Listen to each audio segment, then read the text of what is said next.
Olá, estamos de volta com a nossa segunda edição do Mundial Telenotícias no Dia. Aqui nós fazemos uma análise dos principais acontecimentos no Brasil e no mundo. Falamos mais cedo e vamos tocar no assunto de novo. Documento divulgado pelo jornalista Michael Shellenberger está dando o que falar. Ele apresenta dados alarmantes sobre o procedimento e interferência do governo americano na soberania brasileira. E isso tem incomodado muita gente, que nem consegue mais dormir direito. Vamos falar sobre isso e outros assuntos no nosso programa de hoje, que vai contar com a participação do professor Marcos Pisolato. É depois do recado de nosso apoiador. Se liga aí que a gente volta com as notícias em instantes. Até já. Eu vim falar um pouquinho da minha mãe. Ela sofria com dores, principalmente na coluna, hérnia de disco, mal dormia à noite com as dores e problemas também nas articulações, né? Com a mobilidade. E ouvindo a rádio, Andrei, eu vi passando do Articulac. E hoje, graças a Deus, ela se livrou das dores e os problemas das doenças reumáticas nas articulações. Graças a Deus, só tenho a agradecer a vocês. Olá, meu grande amigo Paulo, que alegria estar aqui mais uma vez para falarmos do Articulark, um produto que está transformando vidas, e você acabou de ouvir mais um depoimento, mais uma história real de uma pessoa que hoje não sofre mais com dores, de uma pessoa que colocou o Articulark no seu dia a dia e hoje vive uma vida diferente. Gente, esse Brasilzão que a gente mora é complicado, não é fácil. A gente trabalha mais que descansa. A gente tem que batalhar para poder conquistar alguma coisa na vida, senão não dá certo. E aí, muitas das vezes, a gente acaba deixando, nessa correria do dia a dia, deixando a nossa saúde para depois. Só que uma hora a conta chega, não tem jeito. A gente não é de ferro, a gente não é uma máquina. E até máquina dá problema, imagina a gente. Então você que tá me ouvindo, que tá sofrendo com aquela dor no joelho, aquela dor na coluna, aquela dor no quadril. André, eu não consigo mais trabalhar. Eu não sei mais o que eu faço. Eu já comprei remédio, já fiz tratamento, fisioterapia, e a dor não passa.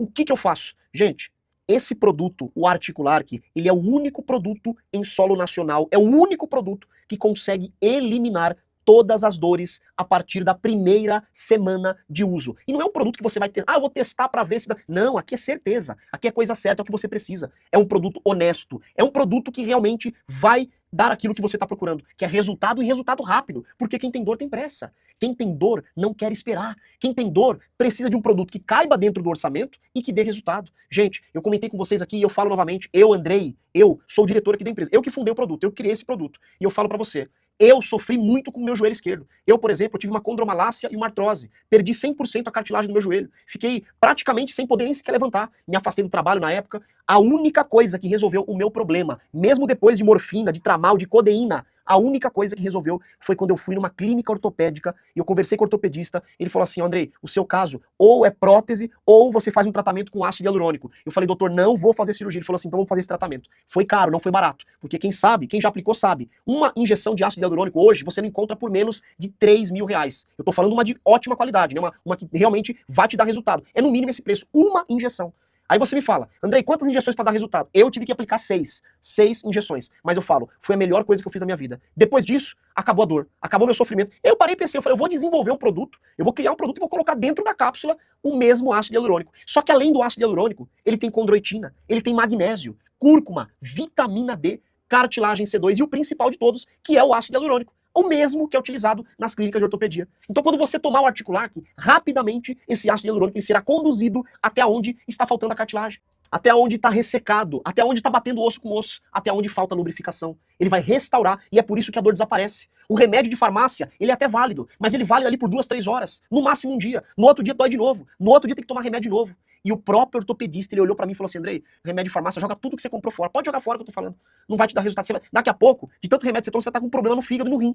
Eu falei, pois é. E aí eu parei de tomar remédio, depois disso foi outra história. Por isso que eu falo, gente, esse produto, ele é um produto que foi testado, aprovado, e hoje nós somos eleito o melhor tratamento ortopédico do Brasil. Se você quer resultado a partir da primeira semana, Articulark é o produto. Atenção você que tem artrite, artrose, fibromialgia, hérnia de disco, bico de papagaio, desvio de coluna, já vai ligando agora. Aproveita hoje, faz o seu pedido. Hoje, os 3 mil telespectadores que ligarem a partir de agora, vou dar um desconto especial. É aposentado? É pensionista? O desconto é maior ainda. E a facilidade é muito maior. Então ligue agora e peça Articulark. 0800 591 4391.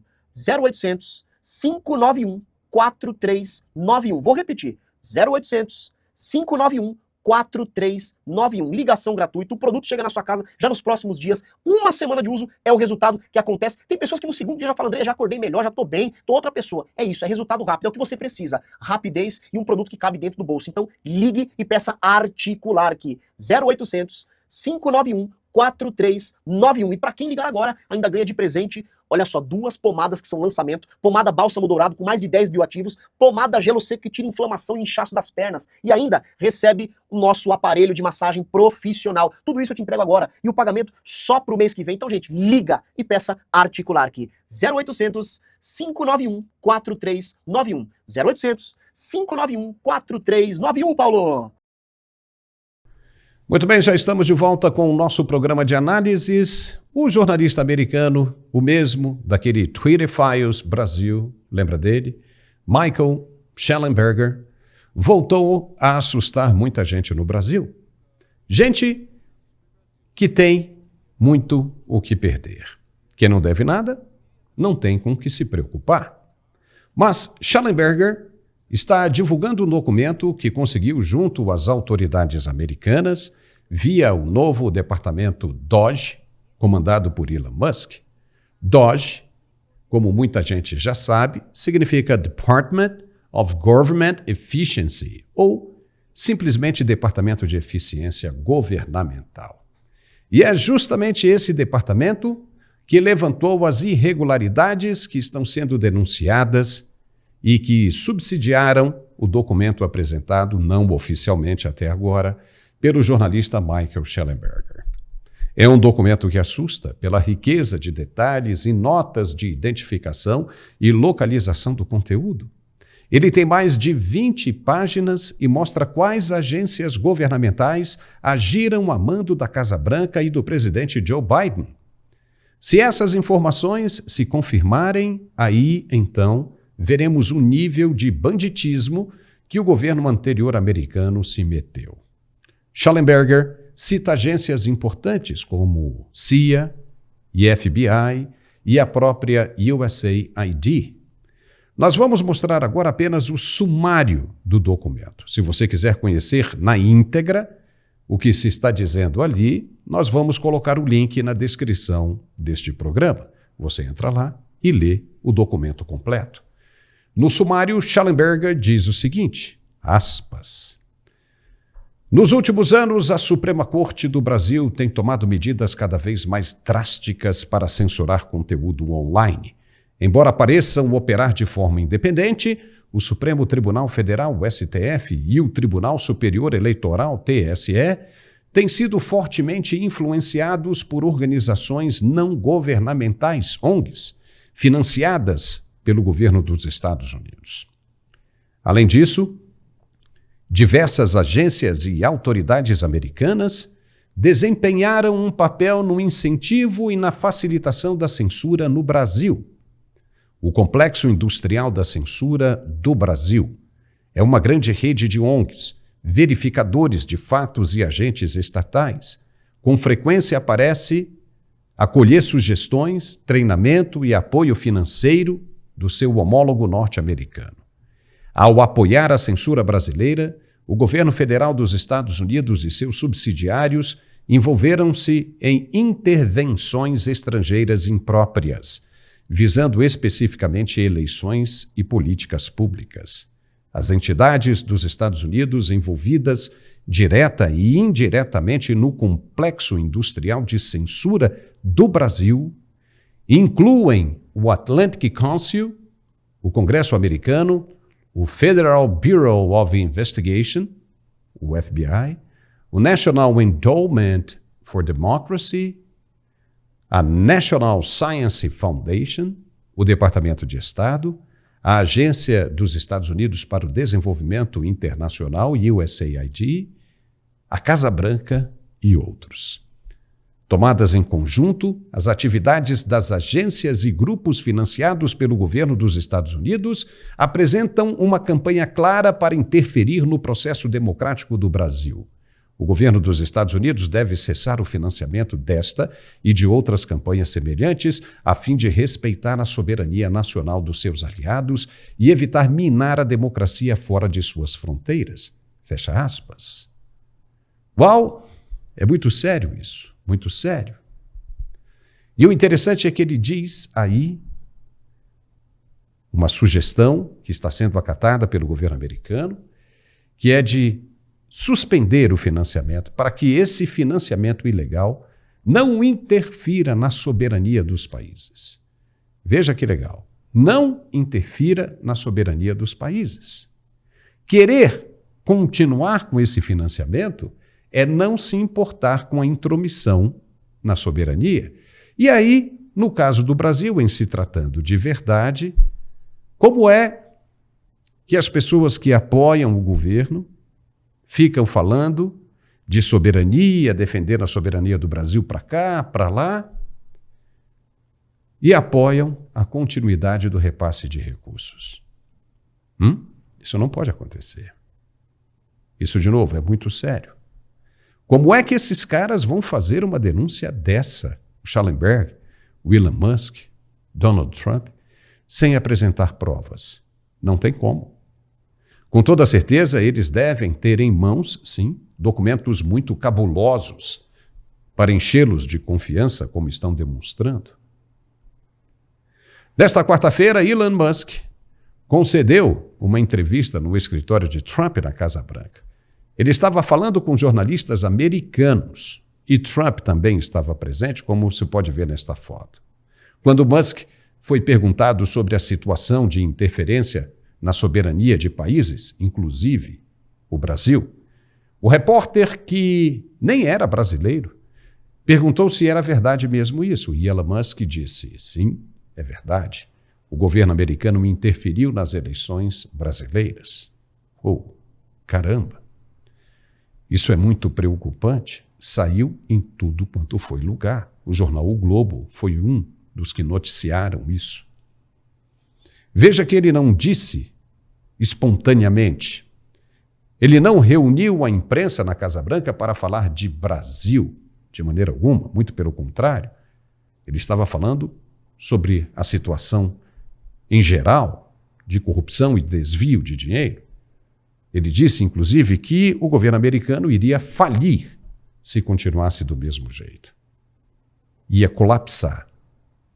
E Elon Musk foi provocado pelo jornalista ali em questão e apenas respondeu uma pergunta. Por isso, sem a necessidade de apresentar provas por enquanto. Obviamente que, quando chegar a hora certa, ele deverá apresentá-las.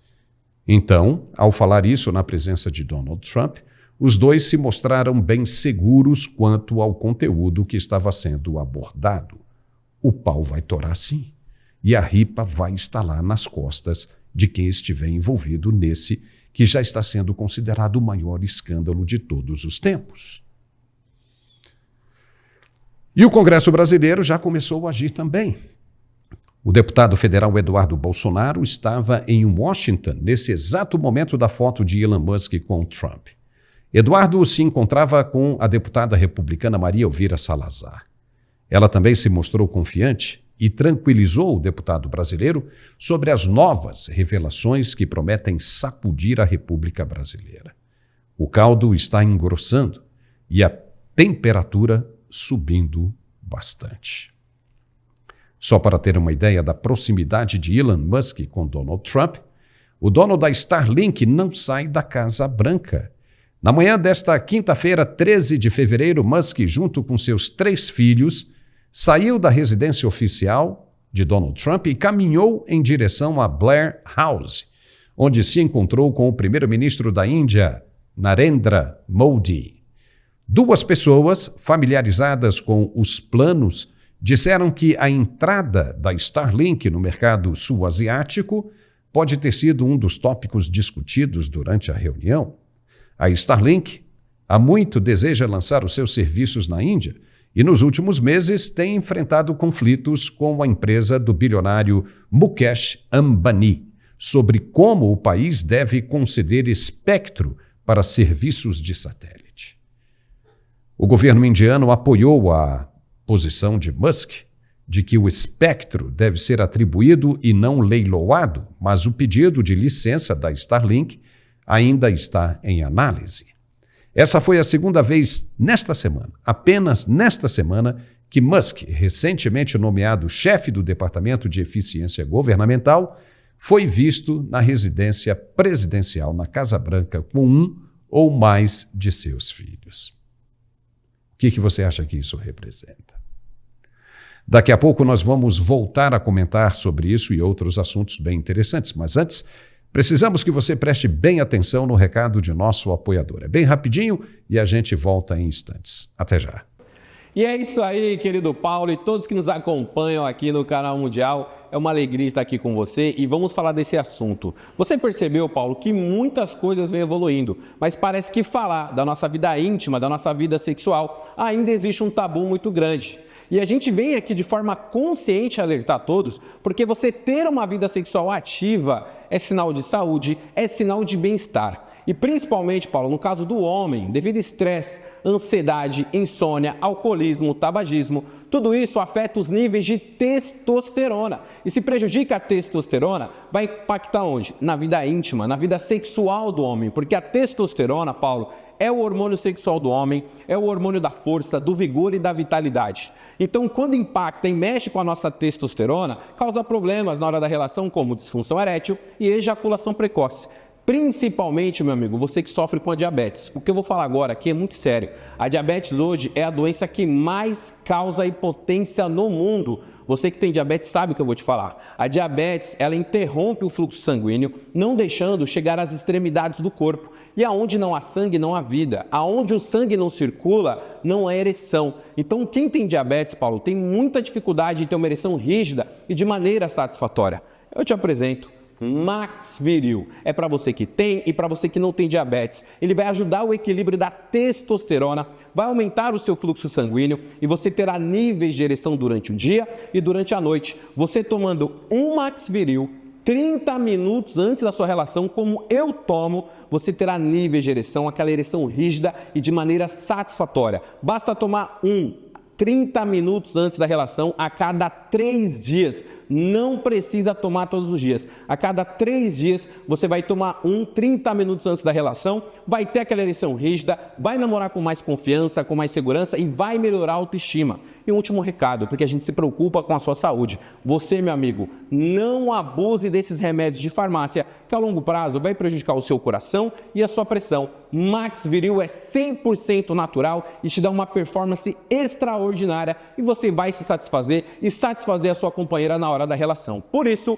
adquira Max Viril. Para adquiri-lo, você vai ligar agora 0800 323 0090 0800 323 0090. E atenção, que os 100 primeiros que ligarem, Paulo, vão ter um desconto de até 70% no Max Viril e de presente, olha o meu aqui, ó.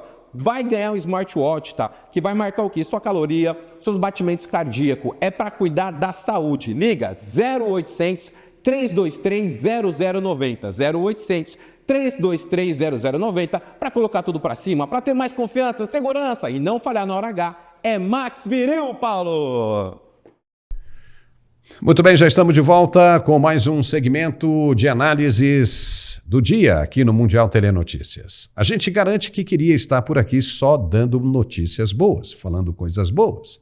Mas as fontes só nos fornecem isso que você está vendo todos os dias. Não é brincadeira. E desta vez, o Tribunal de Contas da União, o TCU, não é que identificou um superfaturamento no programa de indenizações climáticas da Petrobras? Pois é. Até parece brincadeira isso, né? E sempre a mesma estatal, Petrobras. Parece que os caras não conseguem resistir ao cheiro da bolada que ela exala e correm para lá só para meter a mão. Talvez seja por isso que não querem a privatização das estatais, porque elas são uma fonte importantíssima e inesgotável de recursos para serem desviados. O TCU identificou indícios de superfaturamento no pagamento de indenizações por paralisações climáticas durante as obras na refinaria Presidente Bernardes, em Cubatão, em São Paulo. De acordo com a análise divulgada nesta quarta-feira, 12, a metodologia utilizada para calcular os valores gerou um sobrepreço de R$ 12.600.000. no contrato firmado entre a Petrobras e o consórcio Tomé Tecnip. O Tribunal de Contas da União apontou as seguintes discrepâncias no contrato. 1. A Petrobras previu inicialmente 112 dias de paralisação com custos estimados em 30,9 milhões de reais.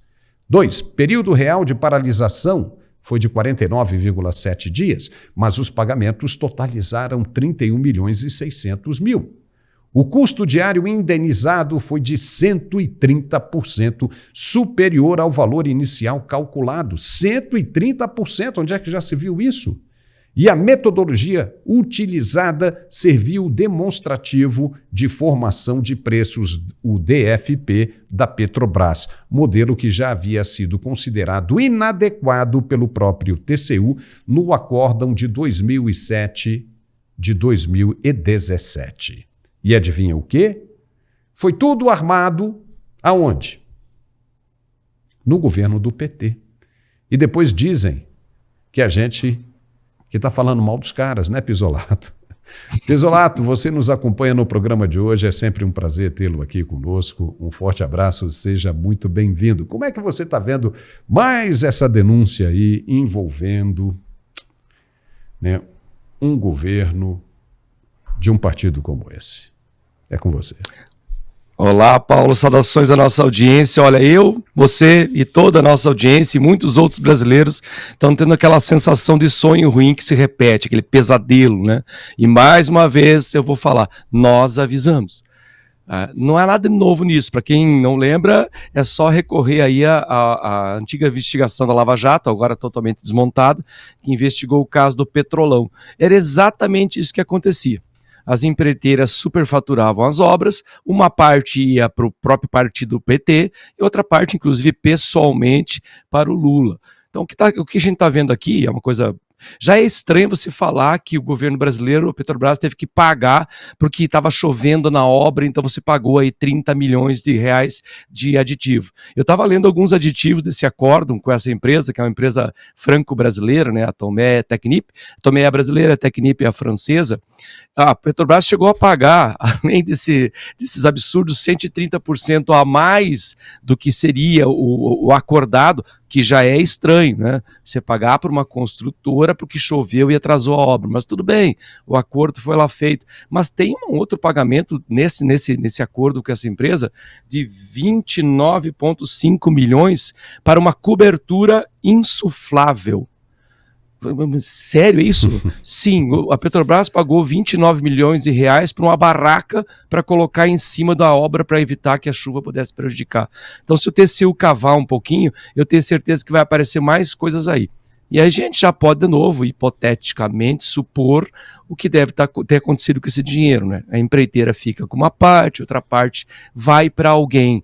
Não seria, de nossa parte, nenhuma teoria da conspiração, isso já aconteceu no passado, no caso do Petrolão. Não podemos esquecer que nós estamos falando de uma única empresa só, Petrobras. Porque tem o probleminha dos Correios, que também está muito mal explicado, por mais que a ministra tenha dito lá, a Esther Dweck tenha dito que não é rombo, eu quero ver alguém entender como a gente saiu dos Correios com o presidente Bolsonaro com 188 milhões de reais de lucro, para já no ano seguinte cair para 440 milhões de prejuízo. E no próximo ano isso ficou absurdo, que é o ano passado, 3,2 bilhões de prejuízo. A gente sabe, pela história pregressa do partido, o que eles costumam fazer. Eles avançam sobre esse caixa, porque eles são vampiros, eles sugam dinheiro público, esse caixa aponta o negativo, depois eles fazem o que eles fizeram com o pé de meia. Porque aqui a gente está também para lembrar, né? Lembremos que o TCU, há poucas semanas atrás, havia suspendido aquele pagamento de 6 bilhões, porque não havia previsão orçamentária. Essa semana o TCU liberou aqueles 6 bilhões, mesmo sem a previsão orçamentária. E eu lembrei esse caso para dizer, olha, as nossas esperanças que o TCU possa vir a causar algum processo de impeachment, elas vão aos poucos morrendo. Denuncia-se, a gente já sabe o que vai acontecer, volta-se no passado. Esse caso da Petrobras vai acontecer a mesma coisa. Mas eu vou lembrar o que a gente falou no teu programa aqui ano passado, Paulo. A gente tem uma pressão externa muito grande, eu estava aqui ouvindo a tua abertura do programa, e a gente falou no teu programa, forças muito grandes fora do Brasil vão começar a pressionar, e essas mudanças vão ter que acontecer. Não posso nem dizer assim, olha, esse governo já acabou, porque uma coisa dizer que ela acabou, ela tem que ter começado. Esse governo nunca teve plano de governo. O único plano que ele tinha era para quem conhecia a história do Brasil de Lula 1, Lula 2 e Dilma 1,5, né? A gente sabia que eles iam avançar sobre o dinheiro público com essa sana, com essa gana. É só a gente olhar, eu peço à audiência, assista aí as últimas 3 semanas do nosso programa. Olha quantas denúncias estão sendo feitas uma atrás da outra, e a gente fica esperando que haja algum comportamento de alguns deputados que possam vir a levantar a discussão do impeachment, por exemplo. Embora eu acho que esse é um governo que já está fadado ao fim, mesmo antes de ter começado, né, Paulo? Eu acho que quanto mais tempo se permanece no governo, é mais um atestado de incompetência e serve como memória, né?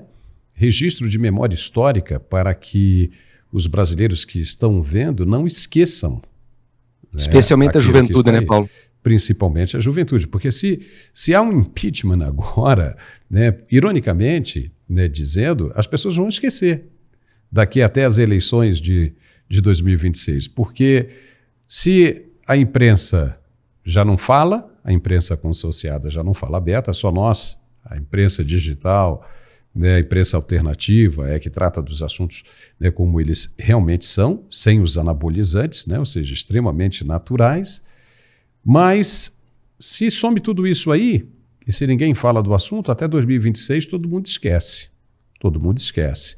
Então é importante que permaneça, né? Amanhã nós vamos fazer um programa ao meio-dia, você vai estar comigo, né, se Deus quiser, e a gente vai lembrar, por exemplo, passar rapidinho aqui sobre essas medidas populistas, né, do governo, né, oferecendo dentes para as pessoas, um programa de dentes aí para as pessoas que não têm dentes lá no norte e nordeste do país. E as pessoas ficam vibrando, coitadas. Então, veja, esse é um jogo populista, maldoso, ao invés de melhorar toda a situação, né, num aspecto geral da saúde pública, fica pontuando para ter bônus político, Pizzolato. Ou seja, amanhã ou depois ninguém nunca mais vai saber disso. Você veja bem, ontem nós falamos que o programa Bolsa Família, um programa social, já houve redução de 3.740 cidades, representando aí 1.100.000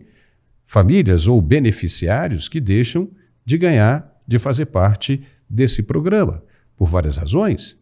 Por desvio, por má gestão, entendeu? E a má gestão aí implica em não ter como controlar se uma família está tendo mais, né, de um benefício, e por aí vai. E a gente vê que toda vez que o governo abre a boca, o único plano que ele tem chama-se Jair Messias Bolsonaro. Os caras não falam, eu acho que nem a esposa do ex-presidente fala tanto o nome dele quanto esses caras do governo. Não é, Pizzolato? Isso aí é o famoso dilema Coringa-Batman, né? O Batman não seria quem é se não tivesse o Coringa. Nesse caso, o Coringa não seria quem é se não tivesse o Batman. Eles precisam desse arco rival. Tem que ter o que eles apontam como extremo mal, mas os números desmentem isso. A gente está sentindo saudade. Armínio Fraga falou esses dias que o governo faliu. Tem ministros, o Múcio falou, olha, não tem dinheiro para nada, a coisa tá feia. Aí os caras vão lá e querem demitir o sujeito que fez uma constatação que nós que estamos vivendo no mundo real, a gente que não tem diárias pagas e sigilosas, a gente que não dorme em colchões de 100 e poucos mil, não tem essa verba pública toda para desperdiçar, não usa gravatas caríssimas para mandar o povo não comprar comida, nós vivemos no mundo real. Alguns ministros e alguns ratos dentro do navio estão abandonando também, né? Vários ratos que estão nesse navio que está começando a fazer água estão pulando fora também, velhos apoiadores. Eu sempre acho muito importante, Paulo, eu sou professor, né? Então minha tarefa é, ainda mais de história, é lembrar. A tarefa do professor das humanas, especialmente história, é lembrar. E é preciso que o brasileiro, que a nossa audiência aprenda isso, que a gente precisa desenvolver essa capacidade de semear a memória histórica. Porque esses jovens aí, eu sou professor de muitos que votaram no Lula. Eles votaram porque eles desconheciam o Lula. Eles engoliram aquela narrativa de Lula honesto, né? Lula, ele era inocente, foi toda uma trama de Dallagnol, de Sérgio Moro, de Bolsonaro. Eles engoliram aquilo. Porque o Lula terminou o seu mandato em 2011, nós estamos em 2025. Então, muitos que votaram nele agora não têm essa memória histórica. Então, quem tem essa memória histórica, quem está ativo, especialmente enquanto as mídias continuarem independentes, esta é uma mídia independente, ao contrário do que a grande mídia fala, né? Essa semana assisti aí uma entrevista de uma certa jornalista, que a gente chama de imprensa oficial, dizendo que essas verbas que a UCEIT está cortando vão prejudicar a mídia independente. Olha o contrassenso. Se a mídia é independente, como é que ela pode depender de uma verba de um governo? Então ela não é independente. Nós somos independentes, nós não dependemos de verba governamental. Essa é a verdadeira mídia independente. Então, quem consome informação nesse tipo de mídia, como o nosso programa, como o teu programa, Paulo, tem a obrigação. Porque a gente está vivendo um momento escuro, já tem uma luzinha amarela acesa no teto, né? Ou melhor, uma luzinha laranja no topo do teto aí, né? Está iluminando um pouco o ambiente. E veja, nós não temos nem 30 dias, né? E olha quanta luz já está entrando, quanta sombra, quanto monstro está aparecendo dentro desse armário. Então quem assiste o nosso programa tem a obrigação de semear essa informação. Sempre com civilidade, sempre com educação, mas tem que semear. Eu digo isso porque eu sou professor e às vezes a gente discute coisas como política, corrupção, petrolão, já discuti em sala de aula porque é tema, está nas apostilas, está nos livros. E o dever que a gente tem é de mostrar para as pessoas o quão ruim foi esse governo. Claro que muitos estão arrependidos agora, né? A gente está tendo que passar pela essa noite escura da alma brasileira, com essa luzinha acesa, mas infelizmente talvez essa experiência tenha um ponto negativo, que é como se recuperar esse Brasil depois de, 4 anos desse governo, esse desgoverno, ou 2, ou 3, mas enfim, como se recuperar disso? Eu acho que o mais importante é a nossa memória política, porque agora a gente já está dentro disso, né? Não adianta mais querer apagar. Nosso desejo de mudança não pode e não vai ser, a gente fala isso faz tempo aqui no teu programa, Paulo, o nosso desejo de mudança não vai trazer a mudança na velocidade da nossa angústia. Eu sempre leio os comentários depois do programa aqui da nossa audiência, tento responder alguns, eu vejo que muitos são angustiados.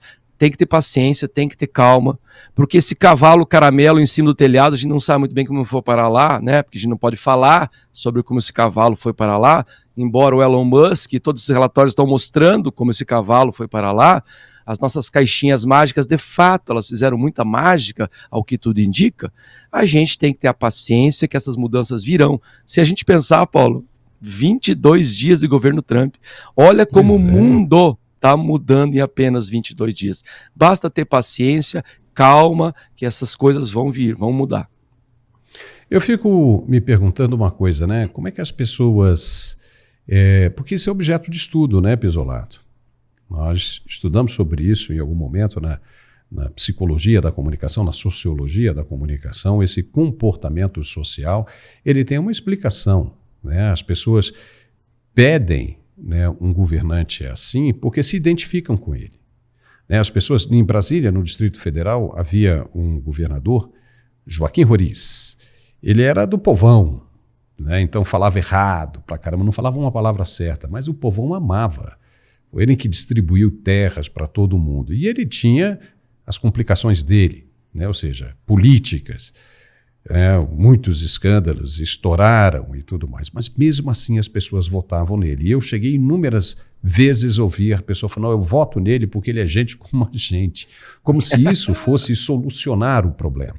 Então muita gente apostou no governo que está aí por achar que era um governo representante daquela sociedade que estava ali. Só que ninguém percebe que houve um distanciamento gigantesco das classes sociais, daquele que governa hoje, a classe a que pertence esse que governa hoje, daqueles que acreditaram nele.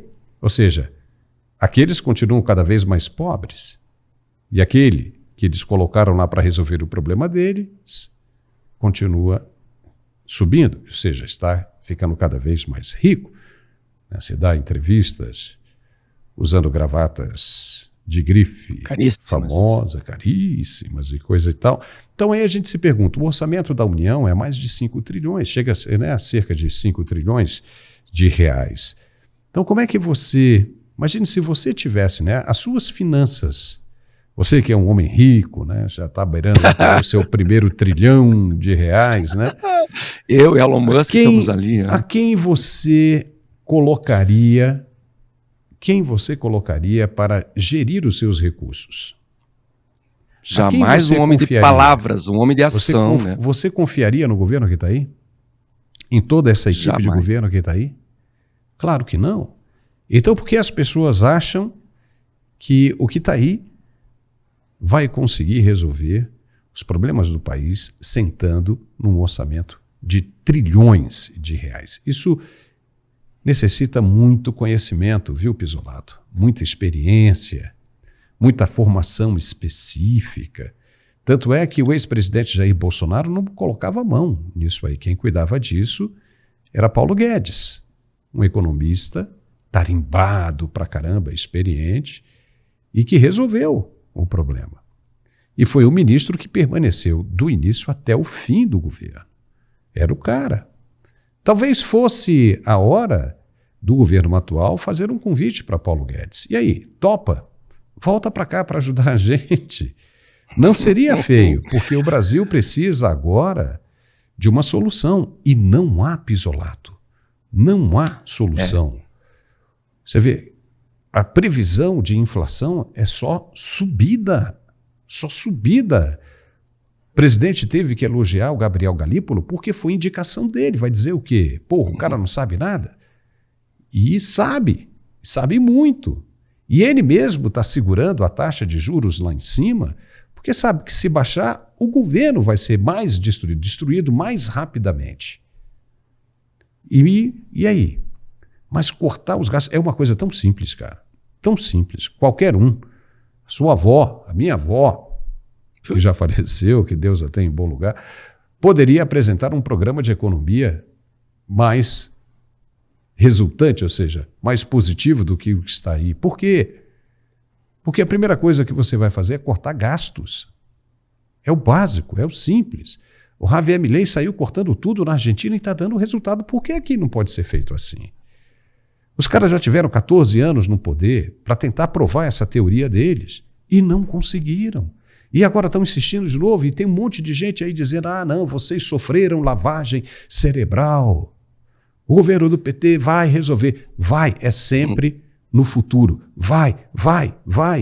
E você fica esperando e esse vai nunca chega, Pisolato. Não é? Olha, eu acho que para o eleitor do Lula, aquele que ainda é insistente, o que não conheceu, seria interessante consultar o LinkedIn do PT e do Lula para ver o currículo, né? O que foi feito no passado está sendo repetido numa escala muito maior, só que agora com uma cobertura de uma imprensa livre, por enquanto relativamente livre, né? Esperar algo diferente seria muita ingenuidade. A gente sabia que isso ia acontecer, só não sabia que seria com tanta gana assim. A gente pode até inaugurar, de repente, fazer uma cartilha para o Haddad, para o Lula, vamos chamar a cartilha de economia da vovó. Você não pode gastar mais do que entra, tá? É simples assim. Se você tem uma empresa, como você citou o caso, né? Eu tenho uma empresa, tem um orçamento, pode ser qualquer orçamento. Se é uma empresa privada e você gasta mais do que entra, você vai quebrar. No caso do serviço público, eles repassam essa conta para a gente. Então aí é só ir no mercado para ver, né? Só tomar um café com suco de laranja e abastecer o carro, a gente vai ver em que situação a gente está. Café, eu faço, não sei, café. Café. Você acredita que algumas escolas estão cortando o café? Porque claro, imagina você fazer café para 30, 40 professores. Olha, é um custo acessório elevado, né? Tem que se repensar isso aí. Até alguns lugares a gente faz vaquinha. Porque a vaquinha tá saindo cara, tá saindo um rebanho inteiro de vaquinhas, né? É muito caro. E nós estamos em 2025 e 2026. A coisa vai piorar, nossa taxa de juros está 13,25 e vai chegar a 15, talvez até ultrapasse o 15. A inflação real não é essa desse órgão aí. Aliás, eu queria viver nesse país que o IBGE pinta. Porque é lindo o país que o IBGE pinta, né? Não há fome, a classe média cresceu, a inflação é só 4,8 e pouquinho. Só uma ida no mercado prova que isso aí é falcatrua. O problema desse atual governo, né, porque a gente já sabia que ia acontecer, é que ele começou sem plano de governo, vai terminar sem plano de governo, o único plano que ele tem, e é mal feito, é um plano eleitoral. É só olhar aquela guerra dos bonés, que coisa ridícula, coisa patética aquilo. Eu tenho medo que aquilo um dia vai parar no livro escolar e vai ser motivo de piada isso aí. Os bonezinhos ali. Gente, sério que governar o Brasil com bonezinho, sem contar que o lema é um lema nacionalista. Mas eu deixo só encerrar com um breve comentáriozinho, porque a gente mencionou o populismo, né? E eu sei que a nossa audiência depois vai mencionar esse caso, talvez apareça algum esquerdista mais fanático, o Bolsonaro também é populista. Calma, o Bolsonaro é popular. A prova é que onde ele vai sem anunciar nada, arrasta uma multidão. Ele é um cara do povo, popular, é diferente. Populismo é quando um cara vive numa jaulinha de vidro protegida por uma claque contratada e faz esse discurso dizendo que vai ajudar o povo. Quando, na verdade, ele vive uma vida de luxo, como se fosse um nobre de uma corte, ignorando completamente as mazelas da população, fora da realidade, mas a narrativa dele é linda e maravilhosa. E faz aquelas promessas tapafúrdias. Diferente. O Lula é um populista da pior espécie que tem. O Bolsonaro é popular, é bem diferente. É só a gente fazer o teste das ruas se alguém duvidar isso.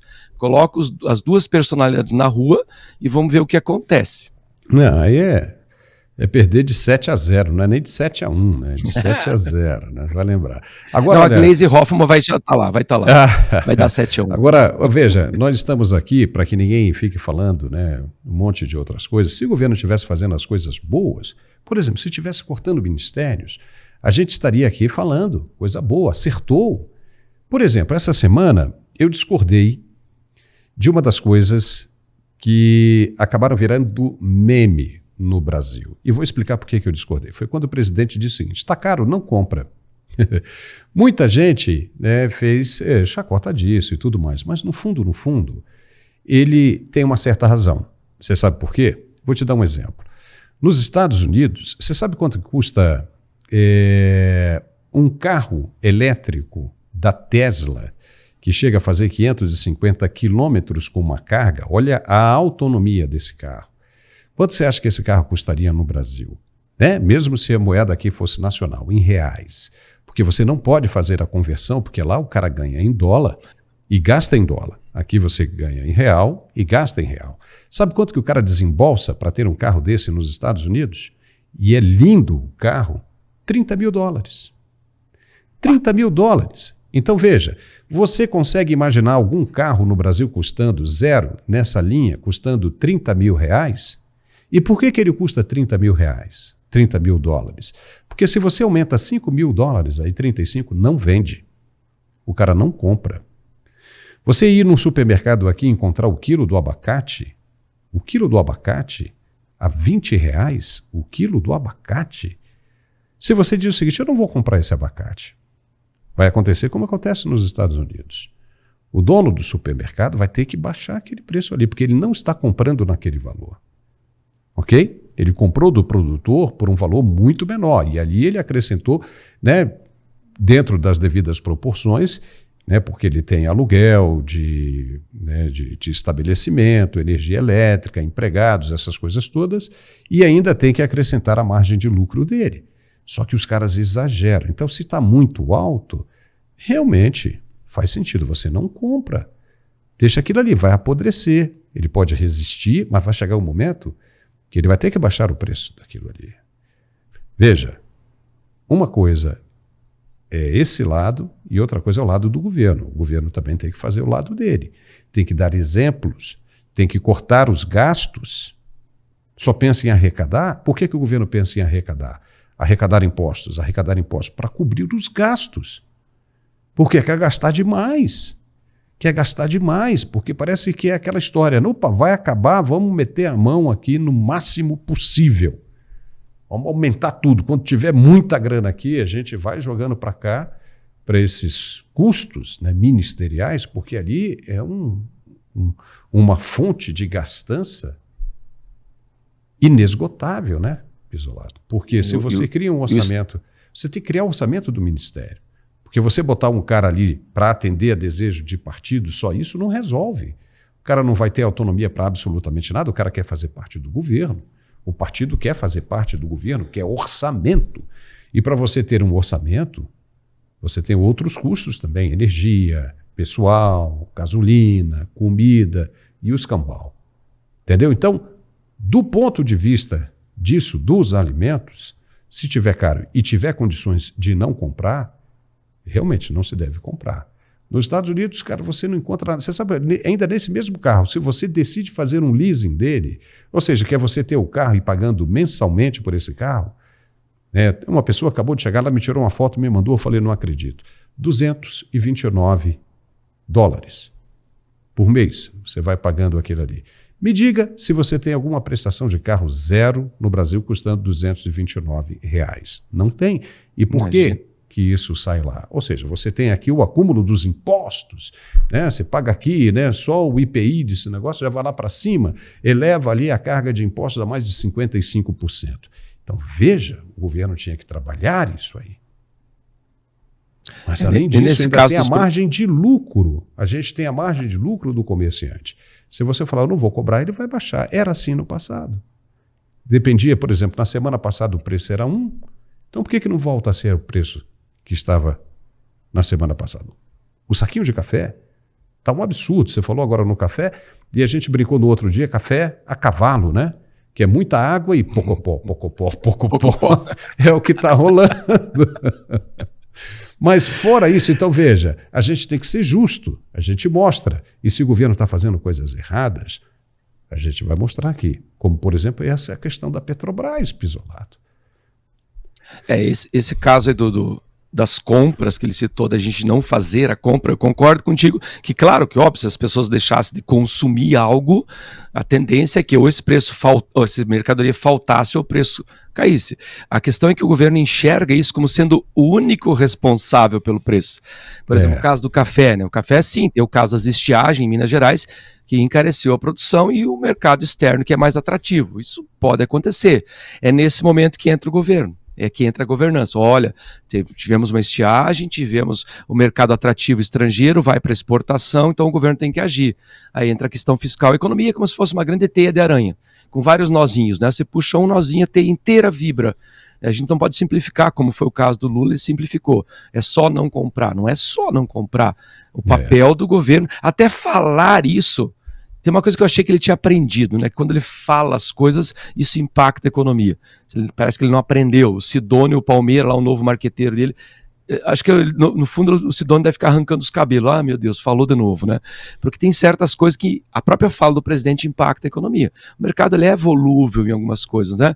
Com a eleição do Trump, as taxas de juros do Brasil muito alta, o dinheiro tende a sair daqui para uma segurança jurídica maior, uma segurança fiscal maior, porque tem que colocar nessa conta econômica a insegurança jurídica, quanto custa abrir uma empresa no Brasil, quão insegura manter uma empresa no Brasil, dada ao peso trabalhista. Enfim, é uma teia muito grande, onde cada nozinho, uma vez puxado, ele vai vibrar todo o sistema econômico.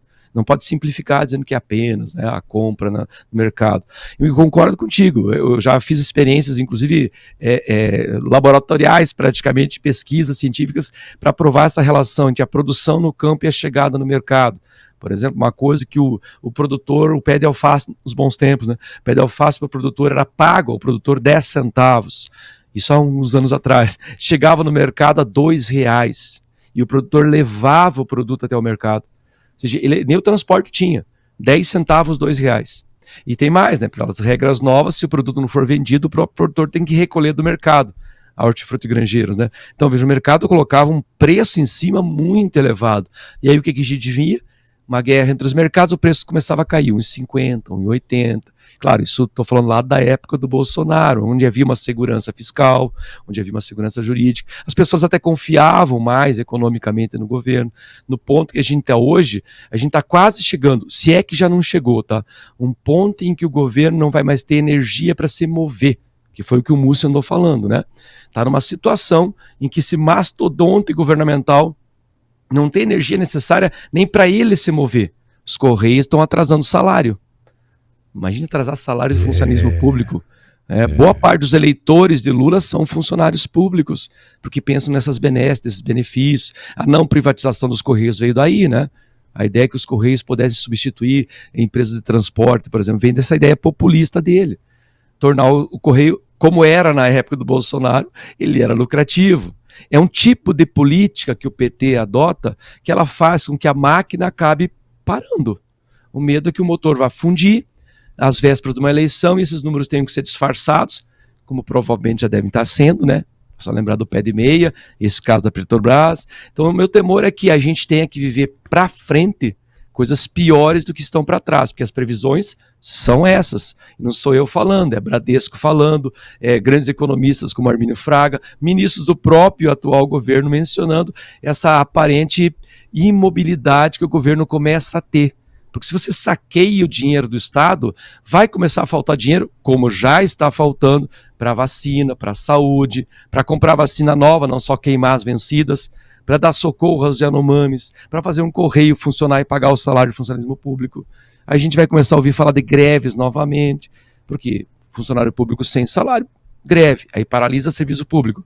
Eu temo, infelizmente, que à frente talvez esteja pior do que está para trás, apesar da luzinha acesa na sala, que a gente tem que manter a esperança, né?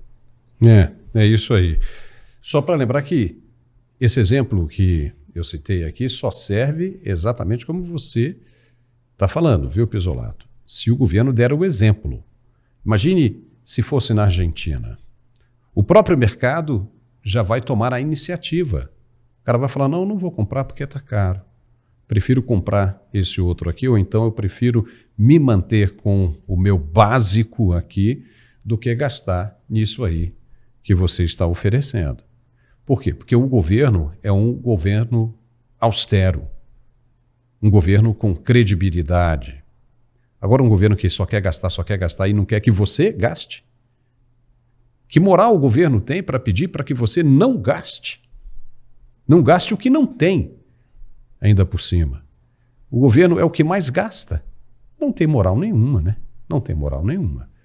Mas fala, seria até ingenuidade confiar no incompetente, né? É só imaginar, você tem uma empresa e o cara é incompetente, ele dá claros sinais de incompetência há já agora praticamente 10 anos, né? Os 8 do primeiro, mais 2 desse. A gente confiar nele, não é que a gente confia, a gente espera, tomara que melhore, para nossa condição pessoal melhorar, mas esperar que vá melhorar, confiar num governo incompetente, aí seria ingenuidade.